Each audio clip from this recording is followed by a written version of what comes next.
Nandita Dagar joins us with more inputs. Well, Nandita, it was a 16-hour meeting. What was the outcome?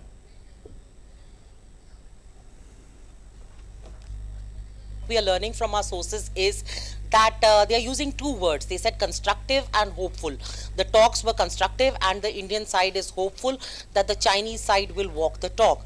90% of the time of this 16-hour long meeting, as you rightly mentioned in your introduction, was devoted to disengagement at the Depsang sector.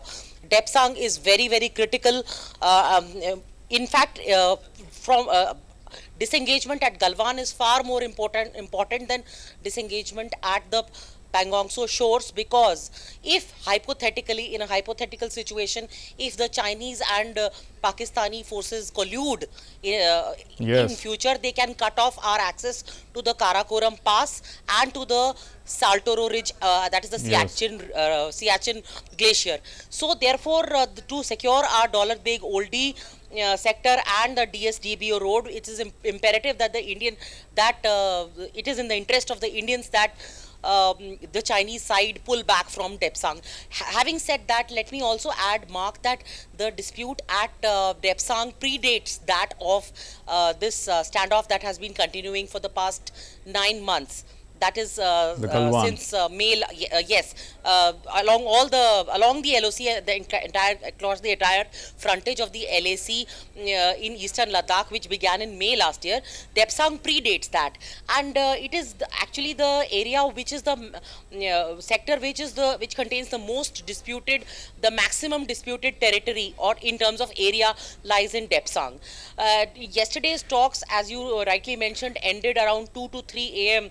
in the wee hours of the morning, and the Indian side was led by General P.G.K. Menon.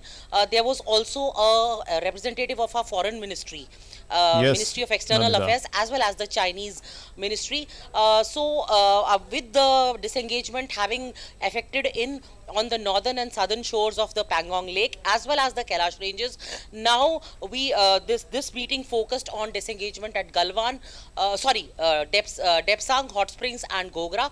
Also, the Indian side wants the Chinese to speed up their pace even more than what happened in the first phase of disengagement. Okay, so that sounds very positive, but you did mention the concern about the possibilities of collusion between China and Pakistan on some of these areas. How serious is that concern, and to what extent are our forces in a position, because we are talking about disengagement and de-escalation will follow if that is the case, but we have to be alert to, so we have obviously fortified our strengths in these areas, and to what extent with this threat in mind are we positioned?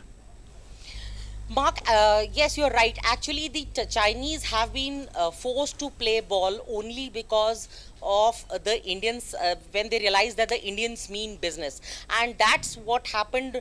That's happened when the Indian Army occupied the heights on our own side of the LAC, on the Kailash Ranges. For example, the Mukhpari, Rezangla, Richinla, Gurung Hill, these heights, when we occupied them, the Chinese came on the back foot and it took them by surprise.